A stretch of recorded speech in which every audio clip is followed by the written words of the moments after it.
ఈ విధంగా దశరథ మహారాజు ఆ రామచంద్రమూర్తిని దగ్గరకు తీసుకున్నటువంటి వాడై చెప్తున్నాడు, రామ నాయన, స్వర్గలోకంలో ఉన్నా కూడా నాకు నీ దగ్గర ఉన్నంత ఆనందం కలగడం లేదు. నీ దగ్గర ఉంటే కలిగేటంత ఆనందం నాకు స్వర్గలోకంలో కూడా కలగడం లేదు నాయన. దుర్మార్గురాలైనటువంటి ఆ కైకేయి నిన్ను అడవులకు పొమ్మని కోరడం వల్ల నేను మరణించాల్సి వచ్చింది. నిన్ను చూడలేక నేను మరణించాను నాయన. ఇప్పటికీ కూడా నీ మీద వ్యామోహం నాకు నశించలేదు. నీ దగ్గరే ఉండాలని చెప్పి నాకు అనిపిస్తుంది అని దశరథ మహారాజు అనేక విధాలుగా రామచంద్రమూర్తిని దగ్గర తీసుకున్నటువంటి వాడై ఆ రోజు రామచంద్రమూర్తి అరణ్యానికి వచ్చేటప్పుడు ఆయన అనుభవించినటువంటి శోకాన్నంతా కూడా పోగొట్టుకుని సంతోషంతో రామచంద్రమూర్తిని దగ్గరికి తీసుకున్నట్టు రామచంద్రమూర్తి కూడా చాలా సంతోషపడ్డాడు. అప్పుడు అనేక విధాలుగా రామచంద్రమూర్తికి ధర్మోపదేశం చేసినటువంటి వాడై, నాయన నీవు రావణ సంహారం చేశావు కాబట్టి ఇక సీతా లక్ష్మణ సమేతుడవై అయోధ్య నగరానికి వెళ్ళి అక్కడ పట్టాభిషేకానంతరం ప్రజలను కన్న బిడ్డల వలె పరిపాలిస్తూ మన ఇక్ష్వాకు వంశం యొక్క కీర్తి ప్రతిష్టలకు లోటు రానియకుండా పరిపాలన చేయవలసింది. ఆ ప్రజలందరూ కూడా నీ రాజ్యంలో తిరుగులేనటువంటి ఆనందాన్ని పొందేటట్టుగా పరిపాలించు నాయన అని చెప్పి ఆ రామచంద్రమూర్తికి ఆ దశరథ మహారాజ్ చెప్పాడు. చెప్పిన తర్వాత రామచంద్రమూర్తి ఒక విషయం అడిగాట, తండ్రి నాకు ఒక చిన్న కోరిక ఉన్నది, ఆ కోరిక తీర్చాలి అన్నాడు. ఏమిటి నాయన అని చెప్పంటే, ఏం లేదు, దుర్మార్గురాలైనటువంటి ఆ కైకేయి వరం కోరినందువల్ల నిన్ను వదులుకోవాల్సి వచ్చిందన్నావు కదా, ఆ కైక మీద అమ్మ మీద నీకెందుకు నాయన అంత కోపము? ఆ కోపాన్ని ఉపసంహరించుకో. తరువాత భరతుడి మీద ఉండేటువంటి కోపాన్ని ఉపసంహరించుకో. భరతుడు ఎలాంటి తప్పు చేయలేదు కదా అని చెప్పి రామచంద్రమూర్తి అన్నాడు. అప్పుడు రామచంద్రమూర్తి యొక్క ప్రేమాభిమానాలకు సంతోషించి దశరథ మహారాజ్ చెప్తున్నాడు, నాయన రామ, నేను కైకేయి మీద భరతుడి మీద నీవు చెప్పినట్లే కోపాన్ని ఉపసంహరించుకున్నాను. అసలు విషయం నాకు దేవలోకం పోయిన తర్వాత తెలిసింది. కైకేయిది కూడా ఏమీ తప్పు లేదు. ఈ దేవతలందరూ కలిసి రావణ సంహారార్థంగా నిన్ను అరణ్యానికి పంపించడానికిగా కైకేయి చేత ఆ విధమైనటువంటి వరాలు కోరేటట్టు నన్ను చేశారు. ఈ దేవతలే ఈ విధంగా చేశారని తర్వాత తెలిసింది నాకు స్వర్గానికి వెళ్ళిన తర్వాత. అందువల్ల నాకు భరతుడి మీద కైకేయి మీద ఎలాంటి కోపం లేదు నాయన అని చెప్పి తల్లులందరినీ కూడా ప్రేమగా చూసుకో అని చెప్పాడు. తరువాత లక్ష్మణుడి ఛాయ చూసి లక్ష్మణుడిని దగ్గరకు తీసుకొని దానాయన అని చెప్పి దగ్గర కూర్చోబెట్టుకొని, నాయన అన్నగారి సేవ చేసుకుని నువ్వు తరించావు, నీ జన్మ సార్థకమైంది. అన్నంటే ఎవరో తెలుసా? వేదములు, పురాణములు, ఇతిహాసములు, అనేక రకాలైనటువంటి ఋషులు, దేవతలు అందరూ ఏ పరబ్రహ్మనైతే కొనియాడుతున్నారో ఆ పరబ్రహ్మ తత్వమే రాముడిగా అవతరించింది నాయన. అటువంటి పరబ్రహ్మను నువ్వు సేవించుకుని నీ జన్మ సార్థకం చేసుకున్నావు. నీవు జీవితాంతం రామసేవలోనే మునిగి ఉండవలసిందని చెప్పి ఆ లక్ష్మణస్వామిని ఆశీర్వదించాడు. తర్వాత సీతను దగ్గరికి రమ్మన్నాడు. సీత వచ్చిన తర్వాత, అమ్మ రాముడి మీద నువ్వు ఎప్పుడూ కోప్పడద్దు. నీ యొక్క సచ్చీలాన్ని, నీ యొక్క చరిత్ర పరమ పవిత్రమైందని చెప్పి లోకానికి తెలుపడానికి ఆయన నిన్ను అనుమానించినట్టు నిన్ను అగ్ని ప్రవేశానికి అనుమతించాడు గాని, లేకపోతే రామచంద్రమూర్తికి నీ మీద ఎలాంటి అనుమానం సందేహం లేదమ్మా అని చెప్పి, కాబట్టి రాముణ్ణి నువ్వు ఎప్పుడు కూడా నిందించకూడదని చెప్పి ఆ దశరథ మహారాజు సీతకు చెప్పాట. అప్పుడు సీతాదేవి దశరథ మహారాజు యొక్క పాద పద్మాలకు నమస్కరించింది. అదేవిధంగా రామలక్ష్మణులు కూడా ఆ తండ్రి అయినటువంటి దశరథ మహారాజుకు నమస్కారం చేసిన తర్వాత ఆ దశరథ మహారాజు వాళ్ళని ఆశీర్వదించినటువంటి వాడై తన దివ్య విమానంలో వాళ్ళను వీడ్కొని స్వర్గలోకానికి వెళ్ళిపోయినట్ట దశరథ మహారాజు. దశరథ మహారాజు అట్టు వెళ్ళంగానే ఈశ్వరుడు వెళ్ళిపోయినాడు, బ్రహ్మదేవుడు వెళ్ళిపోయినాడు. దశరథ మహారాజు అంటే వాళ్ళు చెప్పవలసిన మాటలు చెప్పి వాళ్ళు వెళ్ళిపోతున్నారు. అప్పుడు దేవేంద్రుడు వచ్చాడు. దేవేంద్రుడు వచ్చిన తర్వాత రామ, లోక కంటకుడైనటువంటి రావణ సంహారం చేసి నీవు ఆ త్రిలోకాలకు కూడా క్షేమాన్ని కలిగించావు. ఇటువంటి శుభ సందర్భంలో నీకేమన్నా కోరికుంటే చెప్పు, తీరుస్తానన్నాడు. ఆయన పరబ్రహ్మ కదా, ఆయనకేంది కోరిక తీర్చేది వీళ్ళు అనుకోవచ్చు మీరు. కానీ ఏ అధికారంలో ఉండేవాడు ఆ పని చేస్తేనే దానికి విలువ అన్నమాట. కాబట్టి ఇప్పుడు ప్రస్తుతం త్రిలోకాధిపతిగా ఈయన ఉన్నాడు కాబట్టి ఏదైనా ఇవ్వగలిసినటువంటి అధికారం ఆయనకు ఉందన్నమాట. అప్పుడు రామచంద్రమూర్తి ఏం చెప్పాడంటే, నాకేమీ కోరికలు లేవు దేవేంద్ర, నా కోసంగా తమ బిడ్డలను భార్యలను వదులుకొని వచ్చి రణరంగంలో మరణించినటువంటి ఈ వానరులందరినీ కూడా మరలా బ్రతికించవలసింది అని కోరాడు. ఎప్పుడైతే ఆ కోరిక కోరాడో తథాస్తు అని చెప్పి ఆ రామచంద్రమూర్తి కోరిక ప్రకారంగా ఆ దేవేంద్రుడు ఆ రణరంగంలో మరణించినటువంటి వానరులందరినీ కూడా బ్రతికించాట. ఆ బ్రతికినటువంటి వానరులు గాయాలైనటువంటి వాళ్ళు, తర్వాత తలలు దిగిపోయిన వాళ్ళు, చేతులు దిగిపోయిన వాళ్ళు, మొండాలుగా ఉండే వాళ్ళందరూ కూడా వాళ్ళ అవయవాలన్నీ కూడా వాళ్లకు ఖర్చుకొని ఏ గాయాలు లేకుండా ఇంతకు ముందు కంటే కూడా ఆనందంగా బలంగా తయారవుతూ వానరులందరూ లేచారు. మరణించినటువంటి వానరులందరూ బ్రతికారు అన్నమాట. తర్వాత రామచంద్రమూర్తి ఏం చెప్పాడంటే, నా సైన్యమైనటువంటి నా భక్తులైనటువంటి నా వానరులందరూ కూడా ఎక్కడ ఉంటారో అక్కడ సస్యశ్యామలమైపోయి అనేక రకాలైన ఫలవంతములైనటువంటి ఫల వృక్షాలు ఉండాలా అని చెప్పాడంటే ఈ వానరులకందరికీ ఆహారానికి లోటు ఉండకూడదు అని కోరాడు. దానికి కూడా తథాస్తు అన్నాడు దేవేంద్రుడు. ఆ రామచంద్రమూర్తి అడిగిన వరాలను సంతోషంతో ఇచ్చినటువంటి వాడై దేవేంద్రుడు కూడా అక్కడి నుంచి అదృశ్యమైపోయినాడు. అదృశ్యమైపోయిన తర్వాత ఇక దేవతలందరూ కూడా వాళ్ళ వాళ్ళ స్థానాలకు రామచంద్రమూర్తిని దర్శనం చేసుకొని వెళ్ళిపోయినారు. ఆ రాత్రి ఆనందంగా లంకానగరంలో అక్కడే ఉన్నారన్నమాట. అంటే లంకానగరం లోపలికి వెళ్ళలేదు రామచంద్రమూర్తి. యుద్ధరంగంలో ఉండేటువంటి తమ శిబిరాల దగ్గరే ఆ రాత్రి గడిపాడు. ఉదయాన సూర్యోదయం అయింది. సూర్యోదయం అవంగానే విభీషణుడు రామచంద్రమూర్తి దగ్గరికి వచ్చాడు.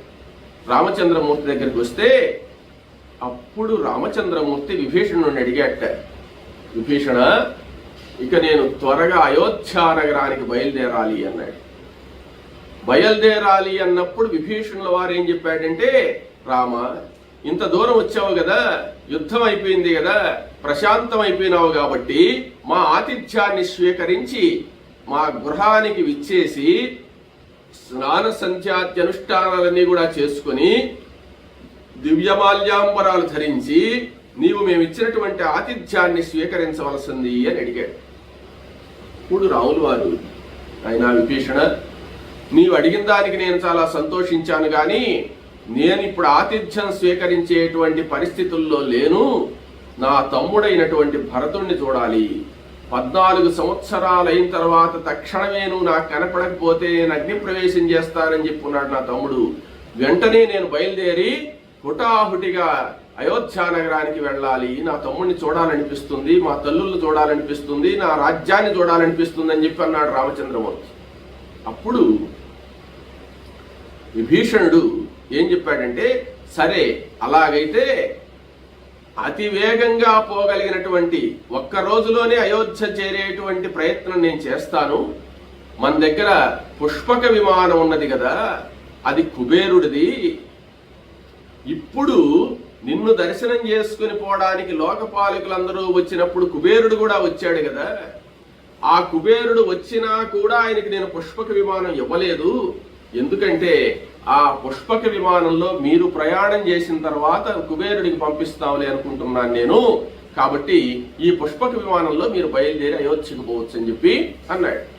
అన్న తర్వాత ఇప్పుడు నువ్వు ఏ వస్త్రాలు ఇచ్చినా ఏమిచ్చినా స్వీకరించము, మీ యొక్క ఆతిథ్యం అంతా స్వీకరించడానికి నాకు ఇప్పుడు సమయం లేదు అని చెప్తూ రామచంద్రమూర్తి సుగ్రీవాదులకు ఎవరికి వినపడకుండా లక్ష్మణుడికి మాత్రమే వినపడేటట్టుగా విభీషణుడితో ఒక మాట చెప్పాడు. ఏమనంటే, నీవు చేయాల్సినటువంటి అతిథి సత్కారాలన్నీ కూడా వానరులకు చేయవలసింది అన్నాడు. అంటే నేను సరే వద్దన్నానని చెప్పి అందరికీ ముగించడం బాగుండదు, వాళ్ళకి చేయవలసింది విభీషణుడికి వినబడేటట్టుగా చెప్పాడు. అప్పుడు విభీషణుడు అర్థం చేసుకుని అవునవునని చెప్పి వెంటనే సుగ్రీవుడు, అంగదుడు, జాంబవంతుడు, హనుమంతుడు, తరువాత వానర సైన్యాన్నంతా కూడా మీరు మా లంకా నగరానికి విచ్చేశారు, మీరు వచ్చినందువల్ల మా లంక పావనమైపోయింది, కాబట్టి మీరందరూ మా ఆతిథ్యం స్వీకరించాలి. రామచంద్రమూర్తి సరే దీక్షలో ఉన్నాడని చెప్పి నేను స్వీకరించను, జటావల్కములు ధరించున్నాను కాబట్టి నేను స్వీకరించనని చెప్పాడు, ఆయన సంగతి పక్కన పెట్టండి, మీరందరూ రండి అని చెప్పి వానరులందరినీ కూడా తీసుకుని పోయి వాళ్ళకి చేయాల్సినటువంటి సత్కారాలన్నీ చేసి వాళ్ళకి అనేక వస్త్రాలు, ఆభరణాలు, హారాలు అవన్నీ కూడా ఇచ్చి వాళ్ళకి బ్రహ్మాండమైనటువంటి విందు భోజనం ఏర్పాటు చేసి వాళ్ళందరినీ సత్కరించాడు విభీషణుడు. ఆ సత్కారం అంతా అయిపోయిన తర్వాత పుష్పక విమానం వచ్చింది. పుష్పక విమానం రాగానే ఆ పుష్పక విమానంలో సీతాలక్ష్మణ సమేతుడై రామచంద్రమూర్తి అధిరోహించాడు. అధిరోహించి ఒక్క మాట చెప్పాడు రాములు వారు, సుగ్రీవ, యుద్ధం అయిపోయింది, ఇక మీరు నాకు చేసినటువంటి సహాయానికి ఎప్పుడూ కృతజ్ఞుడిగా ఉంటాను, మీ మేలు ఈ జన్మలో మర్చిపోను, కాబట్టి ఇక మీరు మీ స్థానాలకు బయలుదేరవలసింది అన్నాడు. విభీషణుడితో కూడా ఏం చెప్పాడంటే, విభీషణ, నువ్వు చేసినటువంటి సహాయం వల్ల నాకు విజయం లభించింది, ఇక నేను నా అయోధ్య నగరానికి వెళ్తున్నాను, నీవు ఈ లంకా నగరాన్ని జాగ్రత్తగా పరిపాలించుకో అని చెప్పాడు. చెప్పి రామచంద్రమూర్తి బయలుదేరబోతూ ఉంటే ఈ సుగ్రీవుడు, విభీషణుడు ఏమన్నారంటే, రామ, మేము కూడా అయోధ్య నగరానికి వస్తాము, మేము కూడా అయోధ్య నగరానికి వచ్చి అయోధ్య నగరాన్ని చూసి నీ పట్టాభిషేకాన్ని దర్శనం చేసుకోవాలని కోరికగా ఉంది మాకు అన్నాడు. అప్పుడు రామచంద్రమూర్తి ఒక్క నిమిషం ఆలోచించాడు. ఆయన ఏం ఆలోచించలా, ఊరికే చెప్దాం సమాధానం సరే అందాం అనుకునే లోపల సుగ్రీవుడు ఏం చెప్పాడంటే, మా వానరులు అక్కడేం ఇబ్బంది పెట్టరు, అంటే అక్కడ నరులు కదా ఉండేది, ఈ వానరులందరినీ తీసుకువస్తే అక్కడ ఏం జరిగిపోతుందని భయపడతావేమో, వీళ్ళందరూ మానవ స్వరూపంలోనే వస్తారు, అక్కడ మీకు ఎలాంటి హాని చేయరు, నేను ఆ హామీ ఇవ్వగలనని చెప్పాడు. అదేవిధంగా విభీషణుడు కూడా, మా రాక్షసులు కొంతమంది వస్తామంటున్నారు, వీళ్ళందరూ కూడా అక్కడేమి హాని చేయరయ్యా, మీ గౌరవంగానే ఉంటారు, అందువల్ల ఆ భయం మీకు అక్కర్లేదు, మేము చూసుకుంటామని చెప్పిన తర్వాత రామచంద్రమూర్తి చిరునవ్వు నవ్వి, నాయన, ఇంత సహాయం చేసినటువంటి స్నేహితులు మీరు మా ఇంటికి వస్తానంటే నేను వద్దంటానా అని చెప్పి పరమ సంతోషంతో రామచంద్రమూర్తి ఆ ప్రాణ స్నేహితుడైనటువంటి సుగ్రీవుణ్ణి, విభీషణుణ్ణి ఆహ్వానించాడు అయోధ్య నగరానికి రమ్మని చెప్పి. వెంటనే వాళ్ళందరూ కూడా సంసిద్ధులైపోయి ఈ పుష్పక విమానాన్ని ఎక్కారు. పుష్పక విమానం ఎంత గొప్పది అంటే, ఎన్ని లక్షల మంది ఎక్కినా కానీ అది పెద్దదవుతూనే ఉంటుంది, ఒక్క స్థానం, ఒక్క సీటు ఖాళీ ఉంటుంది అనమాట. అదేవిధంగా లంకా నగరంలో వస్తానన్నటువంటి వాళ్ళందరూ, విభీషణుడితో కూడా ఉండే వాళ్ళందరూ ఎక్కారు. వానరులందరూ కూడా ఆ పుష్పక విమానాన్ని అధిరోహించారు.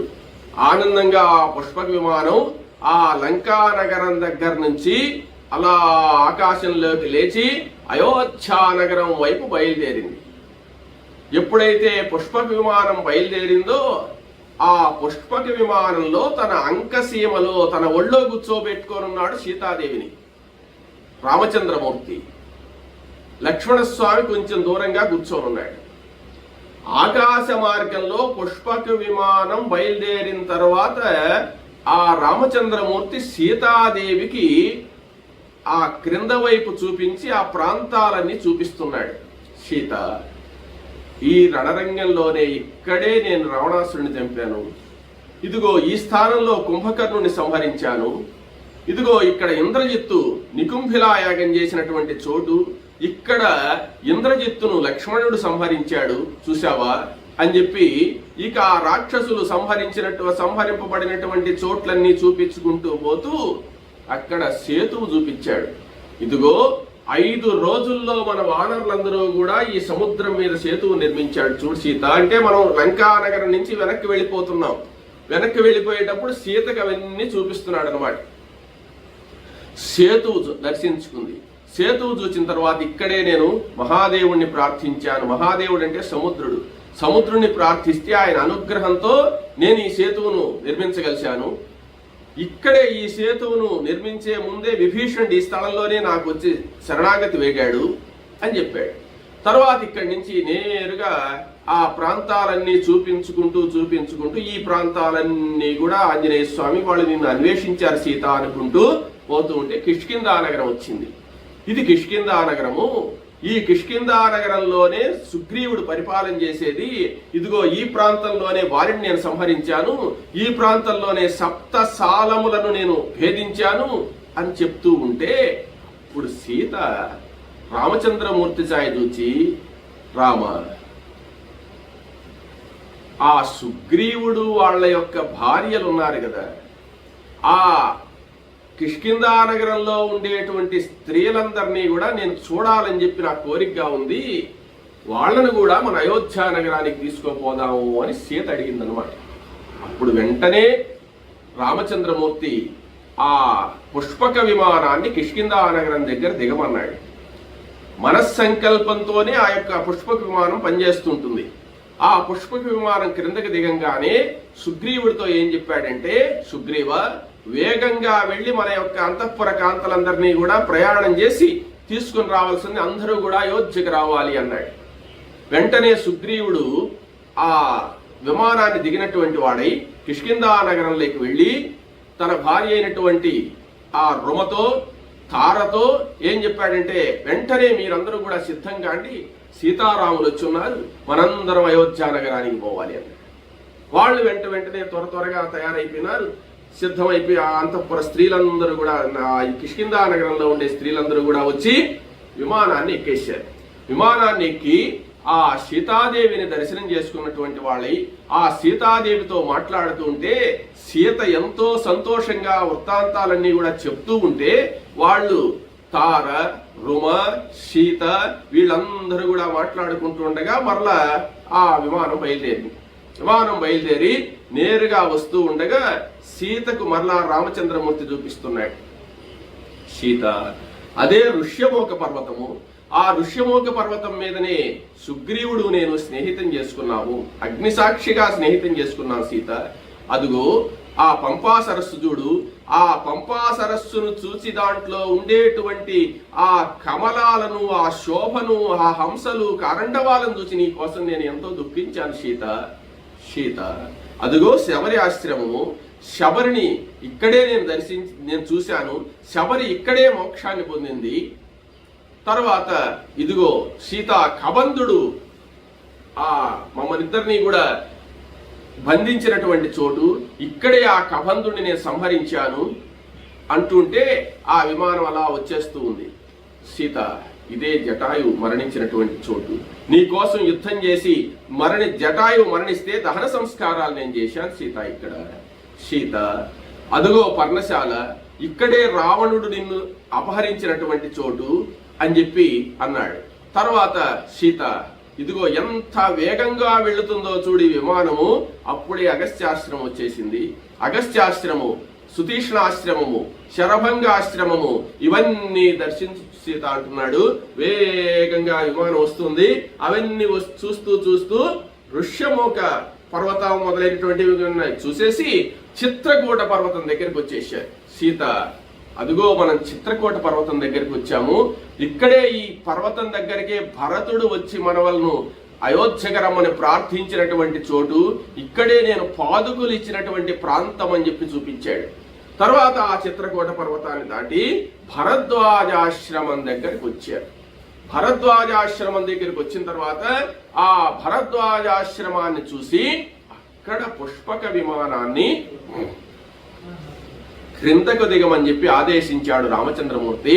అప్పుడు ఆ పుష్పక విమానం భరద్వాజాశ్రమం దగ్గర దిగింది.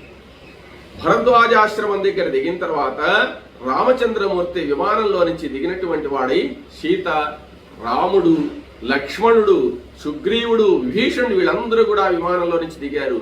దిగిన తర్వాత ఆ భరద్వాజ మునీంద్రుడి యొక్క ఆశ్రమం దగ్గరికి వెళ్ళారు. ఆశ్రమం దగ్గరికి పోతే అక్కడ తపస్సు చేస్తున్నటువంటి భరద్వాజ మహామునిని చూశారు.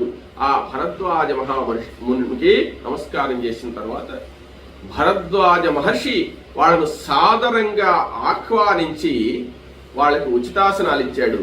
వాళ్ళు కూర్చున్న తర్వాత, నాయన రామచంద్ర, ఎంత సంతోషంగా ఉన్నది నా మనసుకు. నీవు నారచీరలు కట్టుకుని అరణ్యానికి పోయేటప్పుడు ఈ అరణ్యాల్లో నువ్వు ఎలా సంచరిస్తావు, ఎన్ని కష్టాలు పడతావు అని చెప్పి నేను చాలా బాధపడ్డాను నాయన. నీవు రావణ సంహారం చేసి వైభవంగా తిరిగి వస్తుంటే ఇప్పుడు నిన్ను చూసి నాకు చాలా సంతోషంగా ఉన్నది. నీవు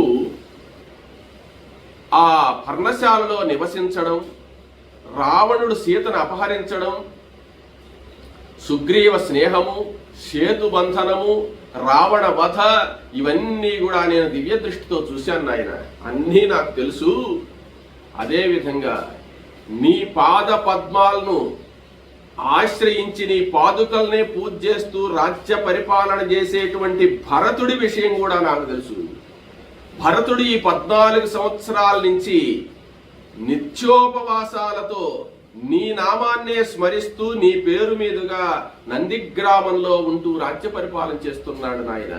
అమితమైన భ్రాతృవత్సలుడు ఆ భరతుడు అని చెప్పి భరతుణ్ణి గురించి చెప్పాడు రామచంద్రమూర్తి.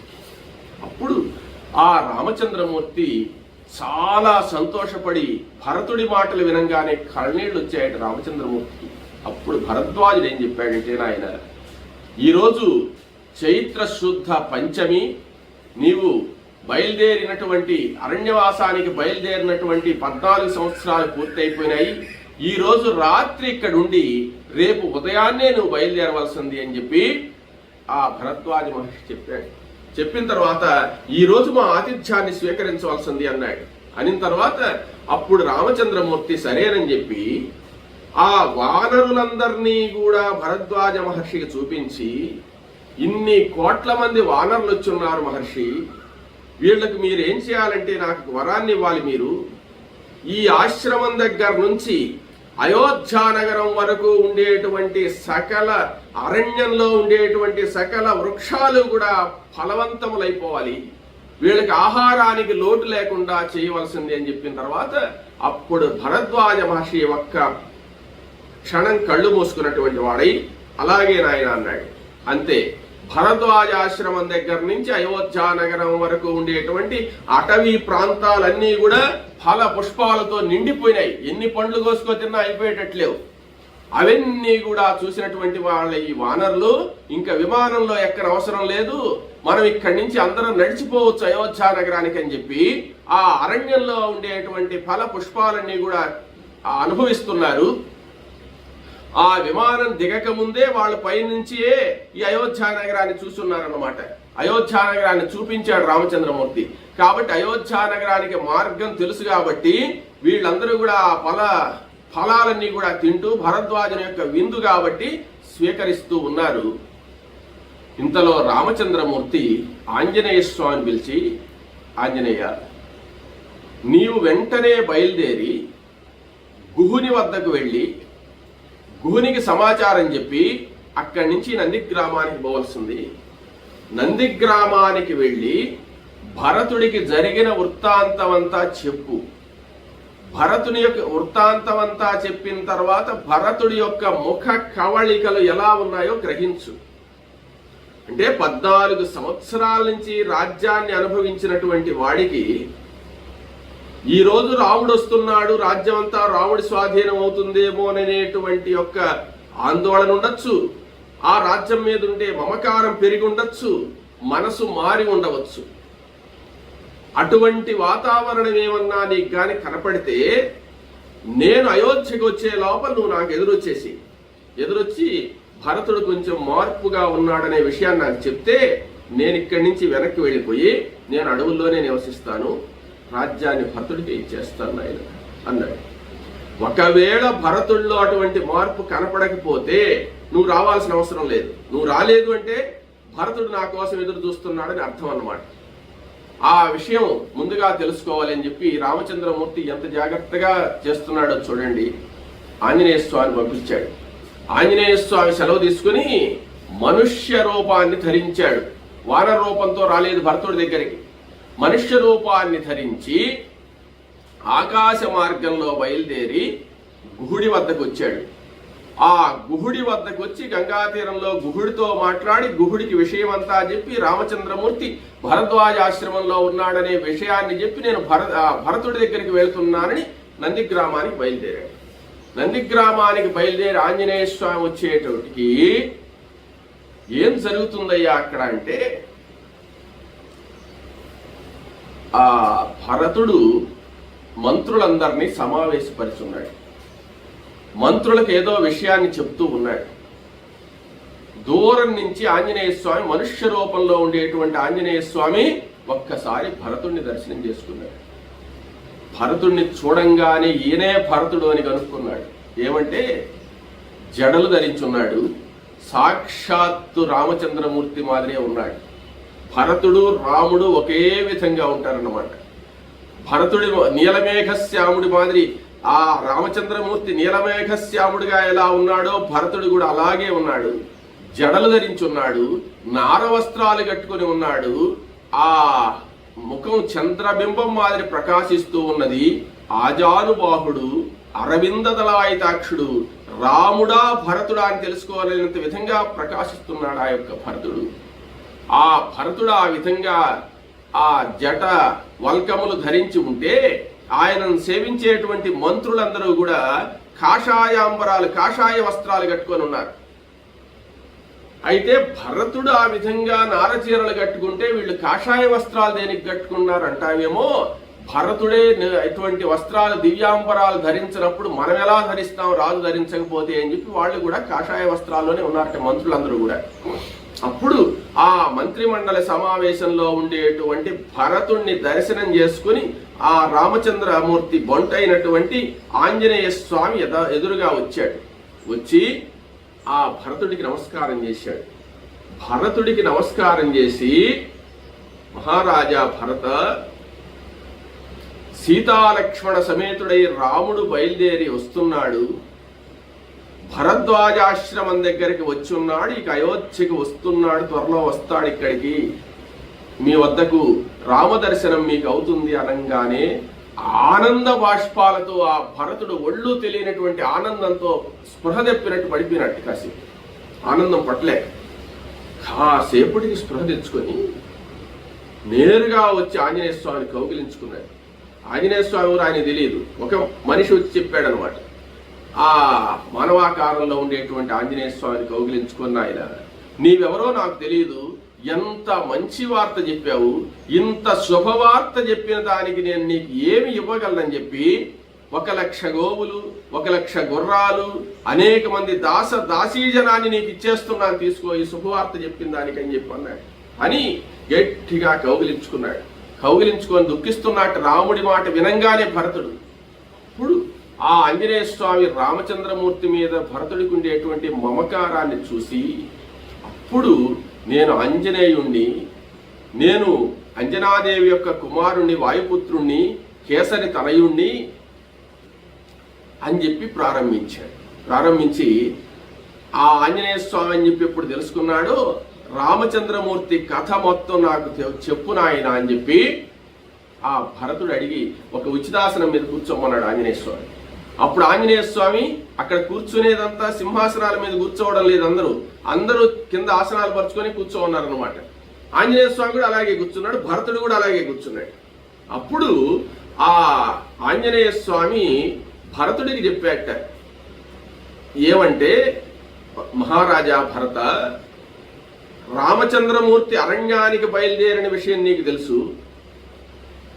పాదుకలు నీకు రామచంద్రమూర్తి ఇచ్చినంత వరకు చిత్రకూట పర్వతం వరకు జరిగిన విషయం అంతా నీకు తెలుసు కదా. తర్వాత విషయం మీకు తెలియదు. వాళ్ళు చిత్రకూటాన్ని నుంచి అనేక మునీశ్వరుల ఆశ్రమాలు చూస్తూ అక్కడ గోదావరి తీరం దగ్గరకు వచ్చి ఆ ఋష్యాశ్రమాలన్నీ కూడా దాటుకొని వచ్చి పర్ణశాల నిర్మించుకున్నారు. జనస్థానంలో పర్ణశాల నిర్మించుకొని ఉండేటప్పుడు ఆ రావణుడు సీతను అపహరించాడు. సీతను అపహరించిన తర్వాత రామలక్ష్మణులు అలా సీతాన్వేషణ చేస్తూ వచ్చి ఋష్యమోక పర్వతం మీద సుగ్రీవుడితో స్నేహితం చేసుకుని సుగ్రీవుడి అన్నైనటువంటి వారిని సంహరించి సుగ్రీవుడికి పట్టాభిషేకం చేసి తర్వాత సీతాన్వేషణకు నన్ను పంపించారు. నేను లంకా నగరానికి వెళ్లి సీతను చూచి వచ్చిన తర్వాత అందరూ వానరులు కలిసి ఆ సముద్రానికి వారధిని గట్టి లంకలో ప్రవేశించి విభీషణుడితో సఖ్యం చేసుకుని ఆ రావణాసురుడితో యుద్ధం చేసి సమూలంగా రావణాసురుడిని కుంభకర్ణుడిని ఇంద్రజిత్తుని అందరినీ కూడా సంహరించేసిన తర్వాత సీత రాములు కలుసుకున్నారు. సీతారాములు కలుసుకున్న తర్వాత ఆ సీతను కొంచెం అనుమానించాడు రామచంద్రమూర్తి. అప్పుడు సీత అగ్నిహోత్రంలో ప్రవేశించింది. అగ్నిలో నుంచి వచ్చిన తర్వాత అగ్నిహోత్రుడు సీతను తీసుకొచ్చి ఈమె మహాపతివ్రత సచ్చరిత్ర అని చెప్పిన తర్వాత రాముడు సీతను స్వీకరించాడు. దేవతలందరూ కూడా వచ్చి అక్కడ రాముని యొక్క పరబ్రహ్మతత్వాన్ని గురించి చెప్పారు. తరువాత విభీషణుడికి పట్టాభిషేకం చేసి లంకా రాజ్యాన్ని విభీషణుడికి ఇచ్చేసి భరతుణ్ణి చూడాలి నేననేటువంటి ఉద్దేశంతో పుష్పక విమానం మీద వానరులు రాక్షసులు అందరూ కలిసి భరద్వాజ ఆశ్రమం దగ్గరికి వచ్చారు. భరద్వాజ ఆశ్రమం దగ్గర ఉన్నారు. రేపు ఉదయమే నీ దగ్గర వచ్చి మాట్లాడతారు. రేపు పుష్యమీ నక్షత్రం ఉంది కాబట్టి రేపు నీ దగ్గరికి వస్తారు అని చెప్పి చెప్పాడు. ఎప్పుడైతే ఆ వార్త చెప్పాడో భరతుడు పరమానంద భరితుడైపోయి శత్రుఘ్నుడిని పిలిచాడు. శత్రుఘ్న, రేపు ఉదయాన్నే అన్నగారు వస్తున్నారు. రేపు ఉదయం సూర్యోదయం లోపల అయోధ్యా నగరంలో అన్ని అలంకారాలు చేసేసేయాలి. అన్ని వీధులు అలంకరింపబడాలి. అనేకమైన తోరణాలు కట్టాలి. అనేకమైన ధ్వజాలు పతాకాలతో నిండినటువంటి అయోధ్యా నగరం దేదీప్యమానంగా వెలిగిపోవాలి. రామచంద్రమూర్తి అయోధ్యలో ప్రవేశించేటప్పటికి దేదీప్యమానంగా వెలుగుతుండాలి అయోధ్య అని చెప్పి అన్నాడు. వెంటనే శత్రుఘ్నుడు సంతోషంతో రాజాజ్ఞగా అందరికి ఈ వార్త చెప్పి వెంటనే ఏర్పాట్లు చేయమన్నాడు. అంతే, నందిగ్రామం నుంచి అయోధ్యకు పోయే దారిలో అంటే 1 క్రోసు దూరంలో ఉంటుంది. అయోధ్య నుంచి 1 క్రోసు దూరం అన్నమాట. అక్కడ దారి అంతా కూడా ఇసుక దోలి చేసినటువంటి వాళ్ళ దారి ఏ గతుకులు లేకుండా చేసేసి దారి చుట్టూ కూడా ఉండేటువంటి యొక్క ఈ ముళ్ళ కంపలు మొదలైనటువంటి ఏవీ లేకుండా పరిశుభ్రంగా దారిని సిద్ధం చేసినటువంటి వాళ్ళై అయోధ్యా నగరంలో అంతా కూడా పన్నీరుతో కళ్యాపు తల్లినటువంటి వాళ్ళై అనేక రకాలైన ముగ్గులు వేసి ప్రతి ఇంటి దగ్గర కూడా ధ్వజాలు జెండాలు ఎగరవేసి మామిడి తోరణాలు అరటి పిల్లలు అన్ని కూడా కట్టినటువంటి వాళ్ళై దేదీప్యమానంగా అయోధ్యా నగరాన్ని ముస్తాబు చేసేస్తున్నారు. రాత్రికి రాత్రే అప్పుడే రాత్రే బయలుదేరి అయోధ్యా నగరం నుంచి కౌసల్య సుమిత్ర కైకేయాదులందరూ కూడా నందిగ్రామానికి వచ్చేసారు. నందిగ్రామానికి వచ్చారు. ఆంజనేయ స్వామి భరతుడి దగ్గరే ఉన్నాడు. భరతుడి దగ్గరే ఉన్న తర్వాత సూర్యోదయం అయిపోయింది. సూర్యోదయం అయ్యేటప్పటికి వశిష్ఠ వామదేవాది ఋష్యాదులందరూ కూడా సిద్ధంగా ఉండగా ఈ భరతుడేమంటే అనేకమైనటువంటి రథ దురగ వాహనాదులతో పాటు బయలుదేరినటువంటి వాడై శ్రీరామచంద్రమూర్తికి ఆహ్వానం పలకాలని చెప్పి ఆ నందిగ్రామం నుంచి భరద్వాజాశ్రమం వైపు పోయేటువంటి సంసిద్ధమైనటువంటి ఈ దారిలో ఆయన అనేక మంది సైన్యాన్ని తీసుకొని కౌసల్య సుమిత్ర కైకేయి సహితుడై ఆ భరతుడు ఈ రామ పాదుకలను శిరస్సు మీద ధరించినటువంటి వాడై రామచంద్రమూర్తికి ఎదురు పోవాలా అని చెప్పి నందిగ్రామం నుంచి దాదాపు 2-3 కిలోమీటర్ల ముందుకు వెళ్ళారన్నమాట. రాముడిని తీసుకురావాలని చెప్పి ఆ ముందుకు వెళుతూ ఉంటే అంటే ఆ రోజు ఉదయం సూర్యోదయంతో కూడా బయలుదేరారు వీళ్ళు. చూస్తే అక్కడ ఎవరూ రాలేదు. అప్పుడు భరతుడు సందేహించి, ఆంజనేయ, నువ్వు నిజమాబద్ధమా చెప్పింది? నేను ఇంత ఏర్పాటు చేస్తే అక్కడ ఎవరూ కనపడడం లేదే అన్నాడు. లేదు లేదు, ఖచ్చితంగా వస్తాడు రాముడు. ఎందుకో ఆలస్యం చేశారు. ఓహో, భరద్వాజ మహాముని ఈ అయోధ్య వరకు ఉండేటువంటి చెట్లన్నీ కూడా ఫలవంతాలు చేశారు కాబట్టి వానరులందరూ నడిచొస్తుంటారు. వస్తాడే, ఇంకా ఆలస్యం అవుతుంది ఏందబ్బా అని చూస్తున్నాడు ఆంజనేయ స్వామి. ఇంతలో ఆకాశంలో పుష్పక విమానం దర్శనం ఇచ్చిందనమాట. పుష్పక విమానాన్ని ఎప్పుడైతే చూశాడో పరమానంద భరితుడైపోయినాడు భరతుడు. అడుగో రాముడు వస్తున్నాడు, రాముడు వస్తున్నాడంటే మన వాళ్ళందరూ కూడా విమానం పైన పోతుంటే కింద నుంచి అరుస్తుంటారు, అదిగో విమానం అని చెప్పి. అట్లా పుష్పక విమానాన్ని చూసి అందరూ అయోధ్య నగర ప్రజలందరూ, అక్కడికి వచ్చిన వాళ్ళందరూ హర్షధ్వరాలు చేస్తూ ఉన్నారు. ఆ సందర్భంలో ఆ నంది గ్రామానికి ఒక 3-4 మైళ్ళ దూరం వీళ్ళు వెళ్ళిపోయి ఉన్నారు. అప్పటికే బయలుదేరి అక్కడ ఆ విమానం దిగిందనమాట. విమానం దిగంగానే ఆ విమానం నేలకు 1 అడుగెత్తులో వచ్చి ఆగింది. ఆ ద్వారాలు తెరుచుకున్నాయి. తెరుచుకోగానే అక్కడ రామచంద్రమూర్తి సీతా సమేతుడై ఆసీనుడై ఉన్నాడు ఆ పుష్పక విమానంలో. వచ్చే పుష్పకమాసనే సంస్థితం. ఆ రామచంద్రమూర్తిని చూసి నేరుగా భరతుడు ఆ రామచంద్రమూర్తి దగ్గరికి పోయినటువంటి వాడై తన శిరస్సు నుండేటువంటి ఆ యొక్క పాదుకలు రామచంద్రమూర్తి యొక్క పాద పద్మాల దగ్గర పెట్టి సాష్టాంగ నమస్కారం చేశాడు. సాష్టాంగ నమస్కారం చేయగానే ఆ రామచంద్రమూర్తి చేతులు ఎత్తుకున్నటువంటి వాడి భరతుడిని గట్టిగా కౌగిలించుకున్నాడు. కౌగిలించుకొని ఆ భరతుణ్ణి తన అంకసీమ ఒళ్ళో కూర్చోబెట్టుకున్నాడు. ఒళ్ళో కూర్చోబెట్టుకొని ఆశీర్వదించి నాయన భరత అన్నాడు. అప్పుడు భరతుడు పరమానంద భరితుడైపోయి రామచంద్రమూర్తిని గట్టిగా కౌగిలించుకున్నాడు. అప్పుడు ఆ ఆనంద దృశ్యాన్ని చూసి సుగ్రీవుడు విభీషణుడు ఆశ్చర్యపోతున్నారా, అన్నదమ్ముల అనుబంధం అంటే ఇలా ఉంటుందా అనుకుంటున్నారు. ఇంతలో ఆ శత్రుఘ్నుడు కూడా వచ్చి రామచంద్రమూర్తికి నమస్కారం చేశాడు. చేసిన తర్వాత శత్రుఘ్నుని కూడా దగ్గర తీసుకొని కౌగిలించుకున్నారు. ఆ అన్నదమ్ములు అలా కలుసుకున్న తర్వాత రామచంద్రమూర్తి లేచినటువంటి వాడై తల్లులైనటువంటి కౌసల్య, సుమిత్ర, కైకేయులకు సాష్టాంగ నమస్కారం చేశాడు. చేసిన తర్వాత వాళ్ళందరూ కూడా ఒకరినొకరు కుశల ప్రశ్నలు వేసుకుంటూ కలుసుకున్నారు. రామచంద్రమూర్తి తన పాదుకలు ధరించాడు. ఇక ఎప్పుడైతే ధరించాడో రామచంద్రమూర్తి రాజ్యం అంతా రాముడికి ఒప్పజెప్పేసినట్టు హాయిగా ఉన్నాడు భరతుడు. అప్పుడు ఆ రామచంద్రమూర్తి పుష్పక విమానాన్ని వీళ్ళందరూ ఎక్కిన తర్వాత నందిగ్రామం దాకా బొమ్మన్నాడు. ఆ పుష్పక విమానం అలా లేచినటువంటిదై నందిగ్రామంలో దిగింది. నందిగ్రామంలో దిగిన తర్వాత అందరూ నందిగ్రామంలో దిగేశారు. అక్కడి నుంచి 1 క్రోస్ దూరంలో అయోధ్య ఉంది. అప్పుడు ఆ నందిగ్రామంలో అందరూ దిగేసిన తర్వాత విమానం ఖాళీ అయిపోయింది. అప్పుడు రామచంద్రమూర్తి పుష్పక విమానానికి నమస్కారం చేసి, ఓ పుష్పక విమానమా, నీవు ఇంక మీ యజమాని అయినటువంటి కుబేరుని వద్దకు వెళ్ళవలసింది అని చెప్పాడు. చెప్పిన తర్వాత వెంటనే ఆ పుష్పక విమానం ఆకాశంలోకి లేచినటువంటిది ఉత్తర దిశగా బయలుదేరి వెళ్ళిపోయింది. ఉత్తర దిశగా బయలుదేరి ఆ కుబేరుని వద్దకు చేరిపోయింది ఆ పుష్పక విమానము. ఇక రామచంద్రాదులందరూ కూడా నందిగ్రామంలో ఉన్నారు. నందిగ్రామంలో వశిష్ఠ, వామదేవాది ఋష్యాదులందరూ కూడా వచ్చేసి ఉన్నారు. ఇక ఆ నందిగ్రామం నుంచి ఎలా వెళతారు, రామ పట్టాభిషేకం ఎలా జరుగుతుందనేటువంటి విషయాన్ని మనం తర్వాత తెలుసుకున్నాం.